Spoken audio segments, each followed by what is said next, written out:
Alright,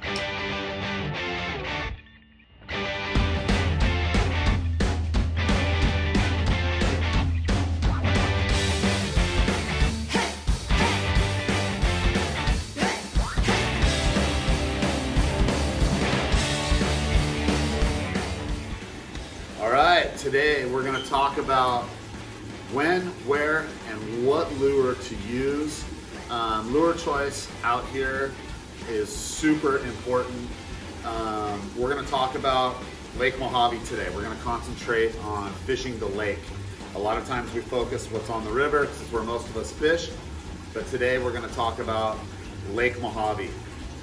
Now, we're going to start with talking about striped bass and what to use, and then we're going to move on to smallmouth bass. So what we want to start with, usually if you're starting early in the mornings, you want to start with darker colors. And the reason being is the fish are going to be able to see darker colors when it's dark out. And the reason being for that is what's called contrast. How fish see, or how they sense your bait, are one of three ways: our sight, smell, and their lateral line. They have a lateral line which they can feel movement in the water, sight with what they see, and smell obviously with what they smell. With the water being so clear here, sight is the #1 way that these fish are going to sense your bait. And the reason we use darker colors in the morning are because it adds contrast. Whatever little light from stars, moon, lights from docks, whatever it is, they're going to be able to see a darker color with that contrast more so than a lighter color. So what are darker colors? Darker colors are going to be like the purple, black, and blue. The caveat is with the blue lure, this is going to work during the day and the morning. Same with the purple. The blacks are going to work best in the morning, and then you want to put this away and go with the lighter colors. Lighter colors are going to be something with fluorescent in it, pink, and yellow. You're going to want to use those. As the day goes on, switch over to the lighter colors. Now where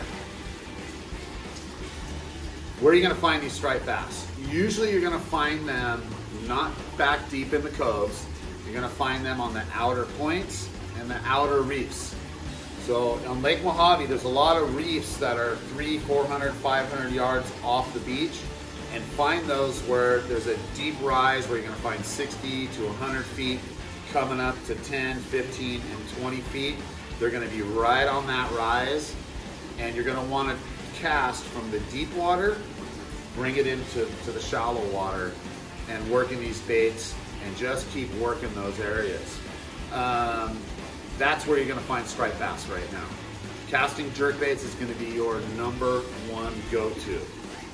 Now, with smallmouth, you're going to find them in the early mornings up in the coves, and as the day goes on, they're going to move out to those first, the primary points and the secondary point inside the coves, and then outside the cove on those points where you find deep water coming into shallower water. And again, you want to drag those baits uphill, not downhill. So when I say uphill, I mean deep to shallow. This time of year, the spinnerbait is starting to go. Now, we like to use spinnerbaits with single blades. The reason we like the single blade is there's not a whole lot going on as far as sight, having a whole bunch of blades. I found we get a lot more bites using single blades. And again, you're going to want to use a darker color in the morning, more of these natural colors. And then as the day goes on and the fish move deeper and it's lighter outside, you're going to use lighter colors. The spinning bait is definitely an easy way to locate the fish because you can cover a lot of ground. Let these sink. When you first cast these, you want to let these sink all the way to the bottom and then start bringing them up until you find what water column that those fish are in, and then you want to continue casting to that spot. Another way to catch a smallmouth when they move deep is a deep water crankbait. I like to use A larger deep water crankbait, the shad color just works great. And again, you want to cast that to the deep, bringing that up to the shallow water. And these are going to be your two #1 baits right now. As things warm up, you're going to move more into plastics. But right now, if you're looking to hook up with a smallmouth, again, it's going to be on those points. There's a secondary point, so if you've got your cove, and you're going to start in the backs of the cove in the early morning as it's getting light, and as time moves on in the morning, you want to go back out to the secondary point, the primary point, and then as it gets later, you want to get outside of those coves and fish those shallow points that are outside of the coves going into the main water of the lake. And again, a lot of casting, a lot of casting. Right now, it's jerk baits, crankbaits, and spinnerbaits are going to be your #1 baits to use out on the lake.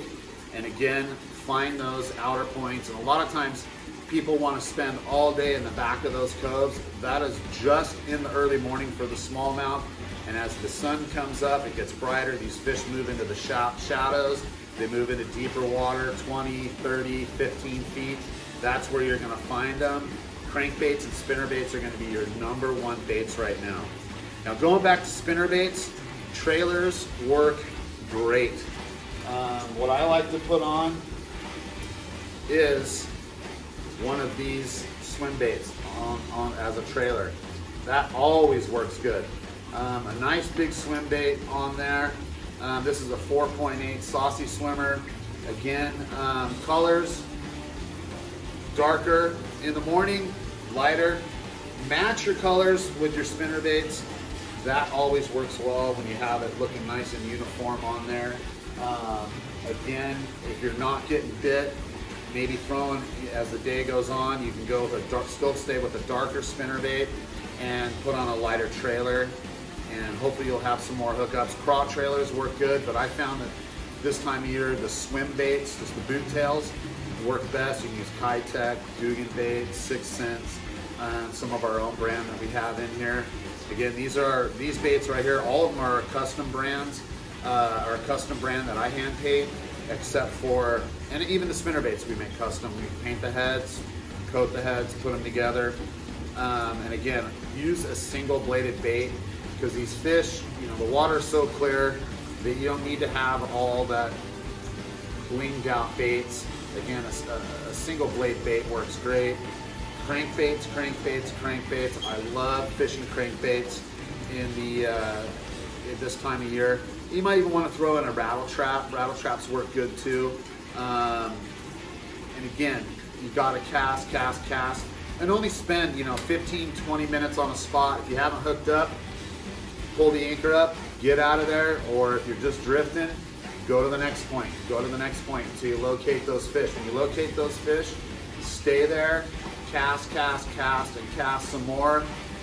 Lake Mohave is a huge lake, so you're gonna wanna move around a lot to find the fish. They're not concentrated like they are in the river, so moving around a lot is key. Don't spend a whole lot of time in one spot, because the fish, you're either gonna get them to bite or you're not.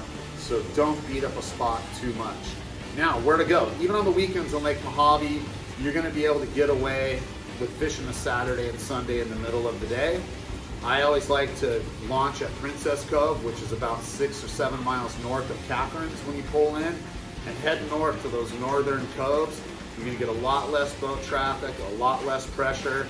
And again, one cove's gonna work one day and not the next. So moving is the key.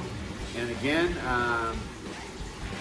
we have everything you need here at River King Tackle, so you can come down here and we'll be more than happy to point you in the right direction. So hopefully this video will help you out on Lake Mohave on locating those fish and what's biting now. This is currently what's biting now. We'll do another video in a couple weeks as things change and fish move around and start behaving a little bit differently. But remember, color choice is extremely important because our water is super clear. Hopefully this helped you. Have a happy day out there fishing, and hopefully we'll see you out there.